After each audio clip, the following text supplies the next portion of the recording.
Bilang isang artista ng bayan, ang iyong sining ay hindi lamang isang paraan ng pagpapahayag ng sarili, kundi isang panlipunang pananagutan.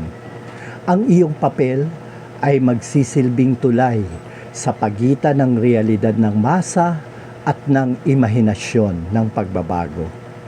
Ang sining ay hindi kailanman neutral. Bilang artista ng bayan, ang iyong likha ay dapat pumapanig sa katotohanan at sa kapakanan ng nakararami.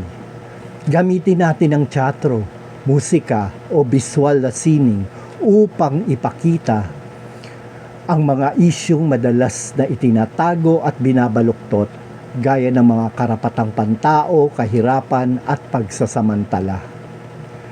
Ang mga numero ng mga biktima ng kawalang katarungan ay nananatiling numero lang hanggat hindi mo binibigyan ng muka at kwento sa pamamagitan ng iyong pagganap. Huwag nating hintayin na ang madla ang pumunta sa mamahaling teatro o gallery. Pumunta tayo kung saan nandoon ang tao. Itanghal ang mga dula sa mga palengke, terminal o komunidad ng mga magsasaka at manggagawa. Dito, ang sining ay nagiging accessible at direktang nakakausap ang sektor na nais mong paglingkuran.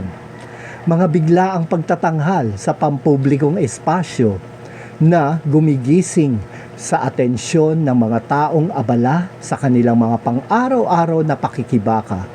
Gamitin ang teknik ni Augusto Boal or Bertolt Brecht kung saan ang manonood ay hindi lamang pasibong tagamasid. Hayaan ang mga manonood na pumasok sa eksena at baguhin ang takbo ng kwento. Tinuturuan itong ang komunidad na may kapangyarihan silang baguhin ang kanilang sariling kapalaran sa totoong buhay.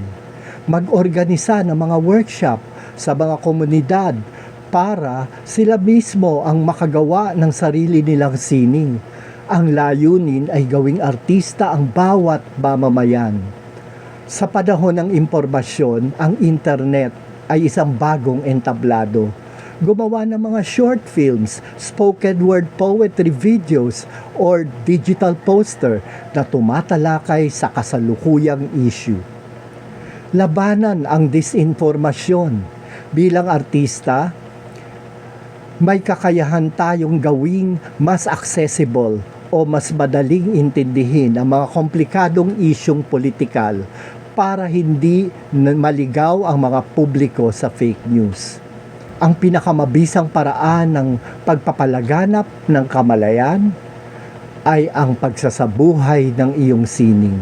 Hindi sapat na magaling ka sa entablado, kailangan kasama ka rin sa marcha at sa mga diskurso ng bayan. Ang sining na hindi naglilingkod sa sambayanan ay sining na walang saysay.